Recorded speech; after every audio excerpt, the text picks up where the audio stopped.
გერმანიის კანცლერის ოლაფ შოლცის მთავრობას პარლამენტმა ნდობა არ გამოუცხადა, რაც იმას ნიშნავს, რომ ევროკავშირის უძლიერესი ეკონომიკის მქონე და მოსახლეობის რაოდენობით ყველაზე დიდ ქვეყანაში ვადამდელი არჩევნები ჩატარდება.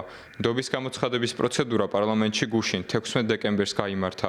ბუნდესტაგში 733 დეპუტატიდან ოლაფ შოლცს მხარი მხოლოდ 207 დეპუტატმა დაუჭირა. 394-მა მის წინააღმდეგ მისცა ხმა, ხოლო 116-მა თავი შეიკავა.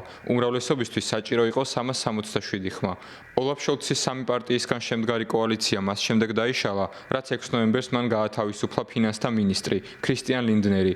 მაშინ შოლცმა აღნიშნა, რომ ყველაფერი გააკეთა ამის თავიდან ასაცილებლად, თუმცა მინისტრმა გერმანიის ეკონომიკის სტაგნაცია ვერ შეაჩერა. თქვენ ქვეყანას ყველაზე რთულ ვითარებაში გვიტოვებთ. ახლა გერმანიაში დიდი ეკონომიკური კრიზისია. გერმანიის ისტორიაში სულ ორი შემთხვევა იყო, როდესაც ზედიზედ 2 წელი რეცესია გქონდა. პირველი იყო გერჰარდ შრედერი, რომელმაც ის მაინც გააკეთა, რომ 2010 წლის დღის წესრიგი შემოიღო. მეორე კი თქვენ ხართ, ოლაფ შოლცი, რომელიც აქ დგას და ამბობს, რომ ახალგაზრდების ხარჯზე უნდა გქონდეს დავალიანება.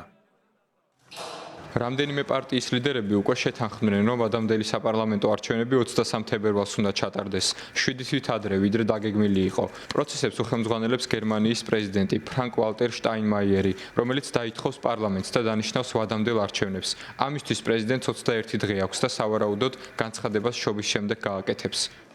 პარლამენტის დათხოვის შემდეგ ვადამდელი არჩევნები მაქსიმუმ 60 დღეში უნდა ჩატარდეს. საარჩევნო კამპანია პარტიებმა ფაქტობრივად უკვე დაიწყეს.